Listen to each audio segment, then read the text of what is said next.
What if the strongest Jujutsu sorcerer to ever live picked a fight with the most powerful being on an entirely different planet? What if he was smiling when he did it? And what if, just what if, the teenager carrying the king of curses inside his stomach was the only thing keeping both worlds from turning into stardust? This is not a training exercise. This is not a cursed mission. This is not some filler arc you skip to get to the good stuff. This is the what if that breaks every power scaler on the internet. This is what happens when Gojo Satoru and Yuji Itadori fall head first into Invincible's world. It starts with a laugh, not a villain's laugh, not a hero's laugh, Gojo's laugh. The kind of sound that makes special grade cursed spirits reconsider their entire life choices. He's standing in the ruins of Shibuya, infinity swirling at his fingertips like a toy when the sky cracks. Not metaphorically, not magically in some poetic sense, the sky actually cracks, like someone dropped a cosmic brick through the ceiling of reality itself.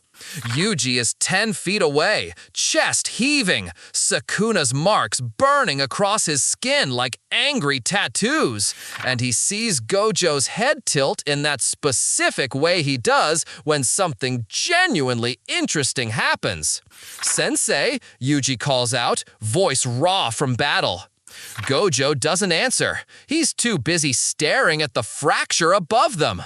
A fracture that shouldn't exist. A fracture that smells like ozone and alien blood and something older than Jujutsu itself. A fracture that is getting bigger, fast. And then the pull hits, a vacuum, a hunger, reality itself reaching down with invisible fingers and yanking two of the most dangerous beings on Earth into a hole that has absolutely no exit strategy. No safety net, no convenient plot device to make it comfortable. They fall, not through air, not through space in any way that makes sense. They fall through the membrane between stories, between universes, between the rules that say this power works here and that power works there. Gojo is laughing the entire way down, his white hair streaming upward, his blindfold somehow still perfectly in place, because even physics knows better than to mess with his aesthetic.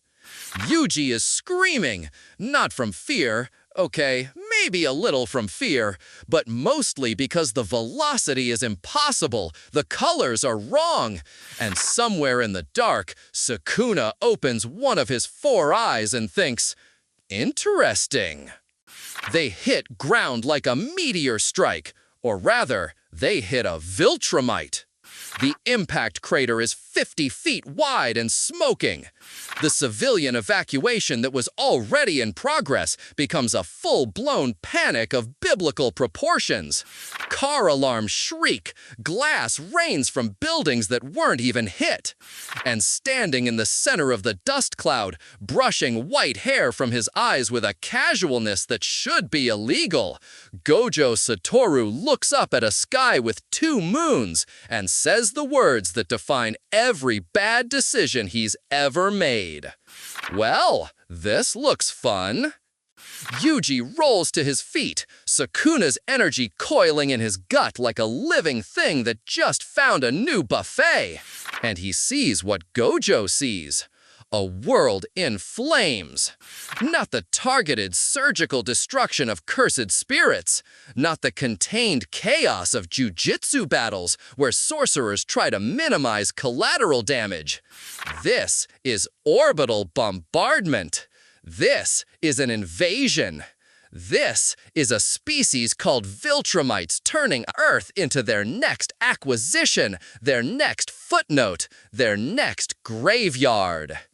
And hovering above the crater, blood dripping from his chin, eyes burning with an anger that has conquered 1,000 worlds and ended 1,000,000 lives, is Omni-Man. Nolan Grayson, the strongest being on this Earth. The alien who just took a sorcerer and his student to the face at terminal velocity and is still conscious enough to be genuinely annoyed. You, Omni-Man says, voice like thunder trapped in a canyon, are not from here. Gojo's smile doesn't falter. If anything, it sharpens into something that makes the air itself nervous. Correct. We're from somewhere much more interesting. But I have to ask. He gestures at the burning cityscape, the hovering warships blotting out the sun, the terrified masses running for cover. Omni-Man moves, not flies, moves. One instant, he's hovering 30 feet up. The next, his fist is crossing the distance between them at a speed that breaks the sound barrier 3 times over before Yuji can even blink. It's the kind of punch that sinks continents, the kind of punch that ended the Guardians of the Globe in 60 seconds flat. The kind of punch that says, I have already decided you are a threat to be eliminated. It stops exactly 1 inch from Gojo's nose. Infinity. Limitless. The technique that defines the strongest sorcerer in history. Omni-Man's fist presses against an absolute barrier of impossibility. Space itself bent into an infinite divide between his knuckles and Gojo's face. And Gojo, infuriating, magnificent, utterly insufferable Gojo, doesn't even blink. He doesn't flinch. He doesn't lean back. He just stands there, smiling, while the shockwave of Omni-Man's aborted punch tears up the ground behind him in a 40-foot trench.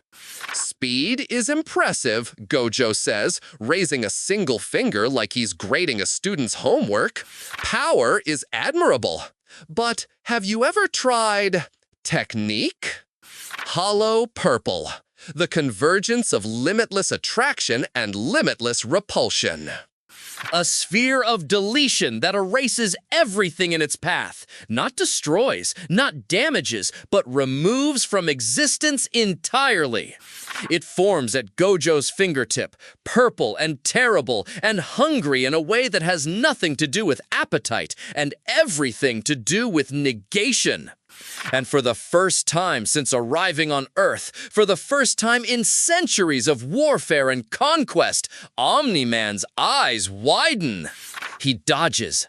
Not because he's afraid. Viltrumites don't process fear the way humans do, but because his instincts, those perfect combat senses honed over thousands of years of galactic warfare, scream at him with a voice older than reason that this small purple ball is wrong. It doesn't belong in the physics of this world. It violates something deeper than biology, deeper than chemistry, deeper than the laws that hold atoms together. The hollow purple misses, barely. It streaks past Omni-Man's cheek, close enough to singe his mustache, and punches through a Viltrumite warship like tissue paper, deleting a quarter-mile of alien alloy and continuing into the clouds before vanishing somewhere over the horizon with a sound like reality itself coughing. Silence. Even the invasion pauses for a heartbeat. Yuji, who has been watching this exchange with the kind of awe that only teenagers who've seen too much can muster, finally finds his voice. Sensei, maybe don't start a war with the entire planet on day 1?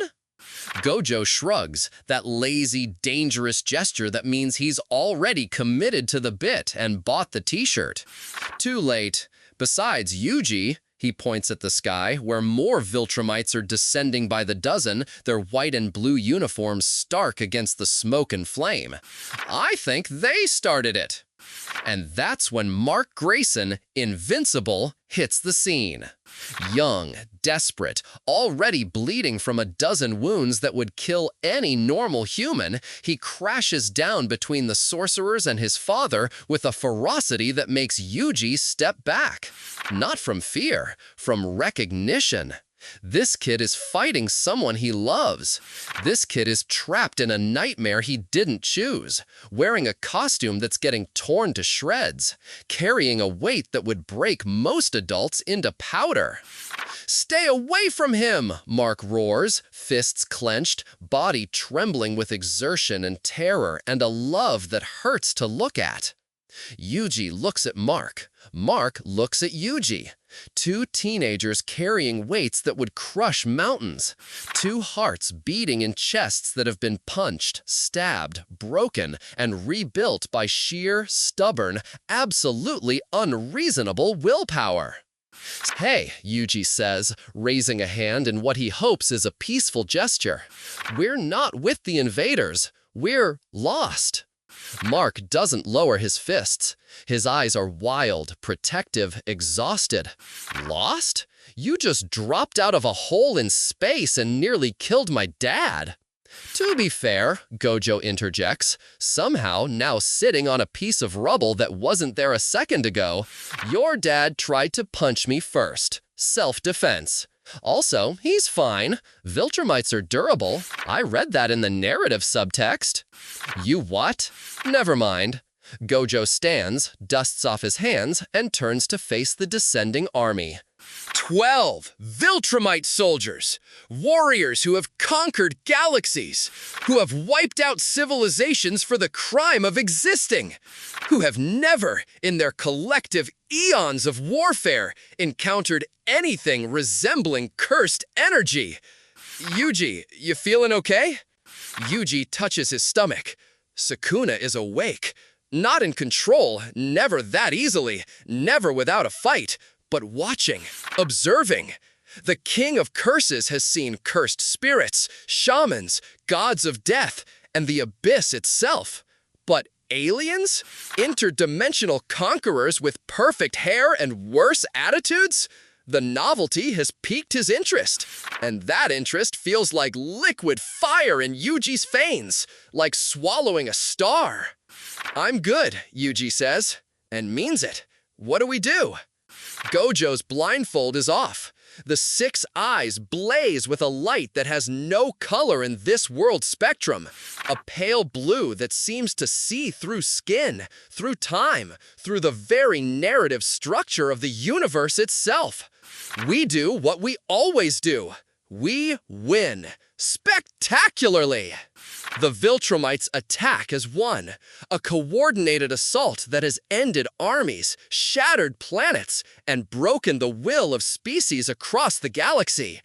They come from every angle, fists like cannonballs, bodies like missiles, moving at velocities that turn the air to plasma and light the atmosphere with friction fire.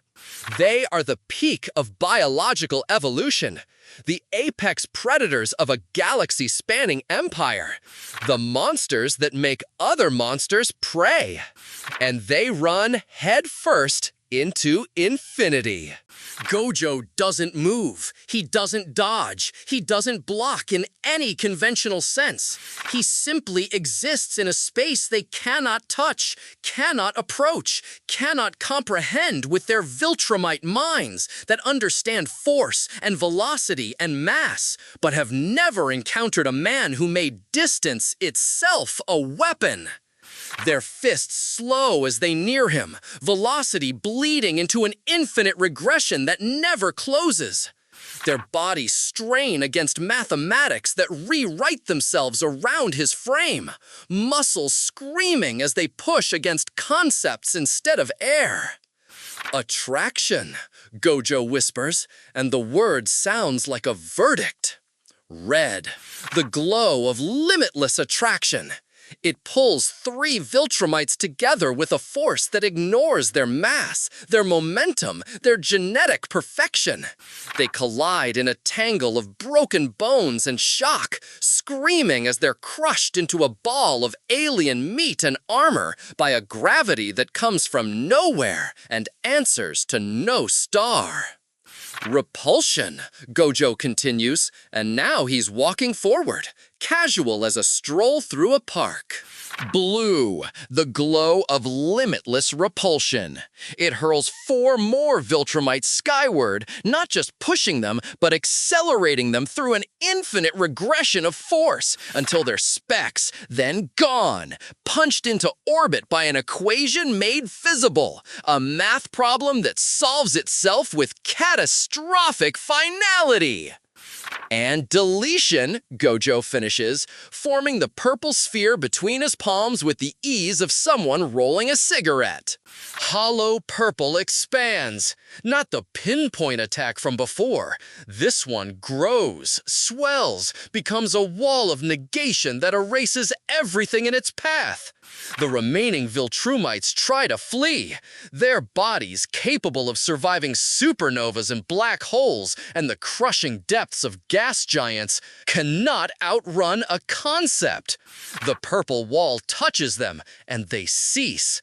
Not dead, not destroyed in any way that leaves remains. Deleted, removed from the narrative of this world as cleanly as a typo corrected by an editor who decided they were never interesting enough to keep. Omni-Man watches this happen. Omni-Man, who has fought the strongest beings in the universe, who has killed heroes and conquered worlds and committed atrocities in the name of an empire, who has never, in his long and bloody life, seen a power that operates on rules entirely outside biology, physics, or Viltrumite understanding. "What are you?" he asks. Not a demand, not a threat, a genuine question from a being who thought he had cataloged every form of power the universe could offer. Gojo replaces his blindfold, the 6 eyes hidden but no less present, no less overwhelming. Just a teacher and a concerned citizen. Now, he gestures at the burning world around them, the warships still hanging in orbit like hungry moons. Do you want to keep fighting each other? Or should we address the larger problem? Mark, still hovering, still trembling with adrenaline and confusion, looks at Yuji. Is he always like this? Yuji grins. It's a tired, battle-worn expression, but genuine. The grin of someone who has seen this exact energy before and survived it. You have no idea. This is him being polite. You should see him when he's actually trying. But the invasion isn't over. The warships in orbit aren't retreating. If anything, they're repositioning, forming a pattern that even Yuji can recognize as bad news. And descending from the largest vessel, his cape billowing in an atmosphere that reeks of ozone and death and the particular copper scent of Viltrumite blood, is Thrag, the Grand Regent, the strongest Viltrumite to ever live, a being so powerful that Omni-Man, who just took a hollow purple to the personal space and kept standing, considers actual tactical retreat. Thrag lands. The ground doesn't just crack, it dies. A radius of pure obliteration spreads from his impact, buildings collapsing from the shockwave before the sound even reaches them, the very tectonic plates groaning in protest like a planet being punched in the stomach. "Nolan," Thrag says, voice like graves opening and closing, like the sound of a species being declared extinct. "You bring outsiders into our war?" "They fell," Omni-Man replies. There is something in his voice that Mark has never heard before. Not in all their battles, not in all their arguments, not even when Omni-Man admitted the truth about Viltrum. Caution, genuine, bone-deep caution. Through a rift, they're not part of this. Then they should not exist. Thrag moves. No one sees him move. Not Mark, not Omni-Man, not Yuji, whose eyes are fast and whose reflexes have been honed by fighting cursed spirits that teleport and transform and defy geometry. But Gojo sees him. The 6 eyes track the Grand Regent's trajectory through every microsecond of acceleration, every atmospheric disturbance, every kilojoule of kinetic energy stacking behind that fist like a debt coming due, like a story reaching its climax. Thrag's punch connects with infinity, and infinity holds. For the first time since arriving in this world, for the first time in years of being the untouchable strongest, Gojo's expression shifts. Not to fear. Gojo doesn't fear. He prioritizes. But to focus. To that narrow, dangerous attention he gives opponents who might actually require him to try. Thrag is pressing against Limitless with a force that actually registers on Gojo's infinite scale. The infinite distance between them is being crossed, micrometer by agonizing micrometer, by sheer, raw biological dominance that refuses to accept the concept of unreachable. Thrag is doing with brute force what should be impossible by every law of mathematics. He is punching through infinity one atom at a time, his fist trembling against the barrier, his muscles screaming with effort that would shatter diamond, his eyes locked on Gojo with the intensity of a species that has never been told no and refuses to learn the word now. Interesting, Gojo says, and for once he means it without a drop of sarcasm. He activates domain expansion, unlimited void. The world around them, burning earth, panicked civilians, the very air and smoke and fire vanishes, replaced by an infinite informationscape. A boundless white void filled with every sensation, every thought, every concept, every piece of knowledge in the universe, forced into the minds of those trapped within like a waterfall trying to fill a teacup. It is Gojo's sure kill technique. The ability to make an enemy experience everything, know everything, feel everything, until their brain shuts down from overload and their body follows. Thrag stands in the unlimited void, and he does not fall. His mind, honed over thousands of years of Viltrumite warfare, conditioned by a culture that destroys weakness without mercy, that kills the injured and eats the dead, processes the infinite information. He screams. Blood pours from his eyes, his ears, his nose, painting his face in streaks of Viltrumite crimson. But he does not fall. He takes a step forward, then another. His body is tearing itself apart from the neurological strain, muscles spasming, heart arrhythmia tearing at his chest, capillary bursts turning his skin into a roadmap of internal damage. But he walks toward Gojo with the single-minded fury of a species that conquered the stars by refusing to stop. "Sensei!" Yuji shouts. He's in the domain too, protected by Gojo's technique, but he can see the strain. Thrag is adapting, not learning. There's nothing to learn from infinite information, but enduring, surviving through sheer Viltrumite spite, through a willpower that says, "I am the apex," and means it literally. Gojo raises both hands, and for the first time, sweat beads on his forehead. "Yuji, I need you to do something stupid." "Stupid how?" "The kind of stupid only you can do. The kind that shouldn't work. The kind that breaks rules." Yuji understands. He always understands. He charges. Not at Thrag, at the boundary of the domain, at the fabric of the unlimited void itself, the sure kill technique that is supposed to be unbreakable from the inside. Yuji Itadori, vessel of the King of Curses, slams his cursed energy-wrapped fist into the conceptual wall of Gojo's infinite information with a scream that is part his own and part something older, something hungrier, something that loves destruction for its own sake. And because this is a story about breaking rules, about teenagers who refuse to accept the limits placed on them, about hearts that beat louder than physics, the domain cracks. Not breaks, cracks.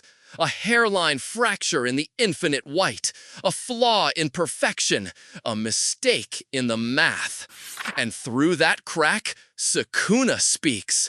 Not Yuji, Sukuna, the king of curses, who has been watching this alien spectacle with growing amusement and professional respect for the carnage, extends his influence through the fracture.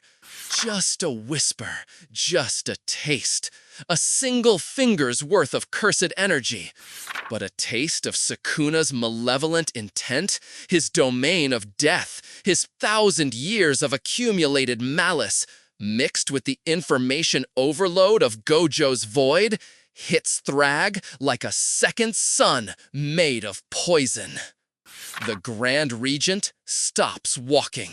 For the first time in millennia, for the first time since he was a child on Viltrum learning that weakness is a capital offense, Thrag feels fear. Not of death. Viltrumites do not fear death. They administer it. But of something worse. Of being unmade, of having his perfect conqueror's existence, his absolute apex biology, reduced to a footnote in a story he doesn't understand, can't control, and cannot conquer. He falls. The unlimited void collapses. Reality snaps back like a rubber band pulled too tight, the sound of it making every window in a 5-mile radius explode into glitter. They stand in the crater, surrounded by silence so profound it hurts the ears. Thrag is unconscious, alive, barely, but his mind has shut down to protect itself from the twin horrors of infinite information and ancient cursed malice that have no business existing in the same universe, let alone the same brain. Omni-Man lands beside his fallen enemy. He looks at Gojo. He looks at Yuji. He looks at the crack in space where they arrived, still shimmering, still unstable, pulsing like a wound in reality that wants to heal itself. You could stay, Omni-Man says. With power like that, you could end this war, conquer the Viltrumite Empire, rewrite the galaxy in whatever image you choose. Gojo laughs. It's softer now. Tired, maybe. Human in a way he rarely lets people see. Tempting, very tempting, but I have students back home, responsibilities, a world that needs its strongest sorcerer, even if that world doesn't always deserve him. And you, Mark? Asks Yuji. There's something in his voice, too. Recognition. The bond of teenagers who have seen too much, lost too much, and kept going anyway. Yuji looks at his hands, at the marks that mean he's never alone, never safe, never entirely himself. Then he looks at Mark, this other teenager carrying a legacy of violence and power he never asked for, fighting a father who loves him in all the wrong ways. I have people waiting for me too, Yuji says, and a curse to keep eating, literally. It's complicated. The rift pulses. It's closing. Gojo extends his hand toward Omni-Man, not to shake, not in some formal diplomatic gesture, but in acknowledgement. Two fathers, Two killers, two men who have shouldered the weight of being the strongest and learned exactly how heavy that title really is, how much it costs to carry. Your son's strong, Gojo says, not because of Viltrumite blood, not because of genetics or heritage or any of that empire nonsense, because he chooses to be good. That's the only power that ever mattered. The rest is just technique. Omni-Man nods, just once. It's more than he's given most beings in his long life, more than he gave the Guardians of the Globe, more than he gave his own wife for years. A single nod that says, I understand, and I envy you, and I wish I had met you sooner. Gojo grabs Yuji's shoulder. Ready to fall again? Yuji grins, all teeth and determination, and that impossible brightness that has survived everything the Jujutsu world threw at him. As long as you're not aiming for another Viltrumite this time. No promises.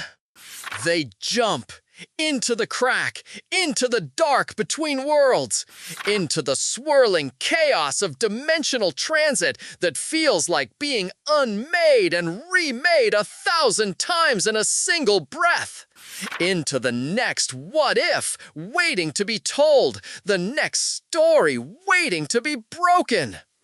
And somewhere in the silence they leave behind, Mark Grayson looks at his father and asks, do you think we'll see them again? Omni-Man watches the sky close, the two moons returning to their normal orbits, the rift sealing itself as if it was never there. If there's one thing I've learned about infinite universes, Mark, he turns away, toward the remaining warships, toward the war that continues, toward the empire that will never stop coming. It's that the strongest always find their way back, and the good ones, they always leave before you can thank them. Back in their own world, Gojo and Yuji crash land in the ruins of Shibuya with a sound like thunder and a complete disregard for dignity. The sky is normal. The cursed energy is familiar, almost comforting in its malevolence. Sukuna retreats into his slumber with a final mental sneer about aliens and boring physics and the disappointing lack of cursed spirits in other dimensions. Yuji coughs, rolling onto his back amid rubble that is at least the right kind of rubble. Sensei, did that really happen? Gojo adjusts his blindfold, already walking toward the next disaster, the next battle, the next impossible odds stacked against him like a house of cards in a hurricane. Does it matter? It kinda does. We fought aliens in space with lasers. Well, they had lasers. You had purple. Technically, they fought us. We just won. Gojo stops, looks back, smiles that smile that launched 1,000 memes and broke 1,000,000 power scales and made every Jujutsu higher-up simultaneously terrified and grateful. But Yuji, if you ever tell Megumi or Nobara that I technically saved another Earth's entire population from a Viltrumite empire, I'll deny it spectacularly in court, under oath, while wearing a very expensive suit. Yuji laughs. It's a good sound, a human sound, the sound of a kid who just discovered that across infinite worlds, across impossible distances, across the vast and uncaring multiverse, the story always comes down to the same thing. Being strong is easy. Being good, that's the real what if. That's the choice that matters. That's the power that breaks every scale, defies every metric, and wins every war that actually counts. And in another sky, on another Earth, a young Viltrumite hero grows up to tell the story of two strangers who fell from a crack in heaven and reminded an empire of conquerors that there are forces in the multiverse that don't care about strength. Forces that don't respect genetics. Forces that care about heart, about choice, about the stubborn, unreasonable, absolutely human refusal to stop being good even when the universe gives you every reason to stop. The end. Or is it? Because somewhere in the space between stories, Gojo Satoru is already smiling at the next crack in the sky, and Yuji Itadori is already rolling his shoulders, and Sukuna is already opening one eye with a thought that sounds suspiciously like, again, soon. What if they come back? What if they bring friends next time? What if the multiverse isn't ready? Now that would be a story worth falling for.